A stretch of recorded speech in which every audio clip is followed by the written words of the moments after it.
Democrats running for president in 2020 are all kind of starting to warm up to the idea that Eric Holder threw out a couple weeks ago, and that is that we should expand the number of seats on the U.S. Supreme Court to fight back against the Republicans packing that one court in particular. Here's what pisses me off about this story, and to be honest, this idea. This is a story from Politico talking about this. Let me read you the first line of this article, and you can find a link to it in the description of this video. This first line here. After watching Mitch McConnell transform the judiciary over the last 4 years, liberals are demanding a bold response. Over the last 4 years, is that how long you people have been paying attention to the judiciary? Has it only been 4 years? Really? Do you not know about the existence of the Powell memo? Do you not know? Have you not been paying attention to what Republicans have been doing since the 1970s? Yeah, I'm pissed off right now. 4 years. You idiots think they've been packing the courts. They've been doing it for 50.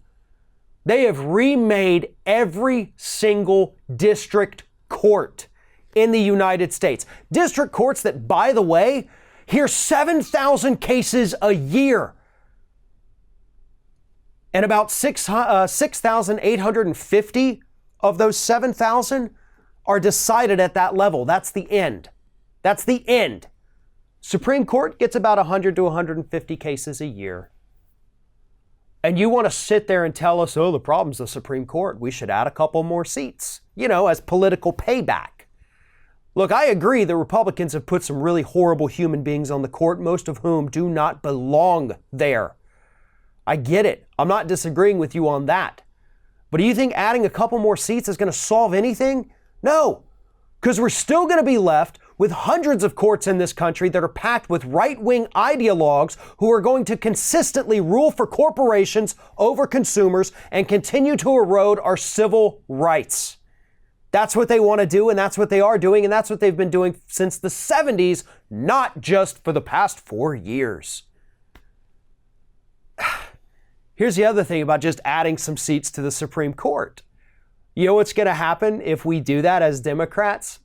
The Republicans are just going to come back later and just add some more and repack those. And then I guess the next Democrat's going to have to add more seats. Where does it end?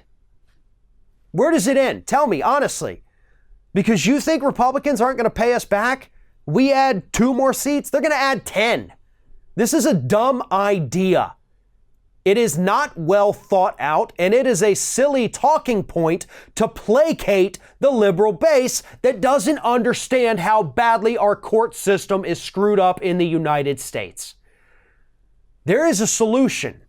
This would require a change to the Constitution so it is more difficult than adding seats to the Supreme Court, which is a Band-Aid that will quickly be ripped off, by the way. But the solution is term limits. Trump has put people on the bench for lifetime appointments that are in their 30s, folks. Their 30s. Ruth Bader Ginsburg's 86 years old, sitting on the U.S. Supreme Court. So some of these appointments, one of whom at least is 36 years old, she's got 50 more years to be a right-wing corporate hack on a district court. 1 out of 6 district judges in the United States today are Donald Trump appointees. 1 out of 6. And you want to bitch and moan about 4 years of Supreme Court. No. Open your eyes, widen your gaze, and pay attention to the damage that Republicans have done to the entire court system over the last 50 years. This is not just about the Supreme Court. This is about, quite literally, every court in this country. And it's been going on for a lot more than just 4 years. Thanks for watching, everybody. And don't forget, if you like what you see here, like, comment, share, and subscribe to our channel. And now you can also become a member of Ring of Fire and get exclusive early access to certain Ring of Fire videos all throughout the week. Just click on the little join button right below the video.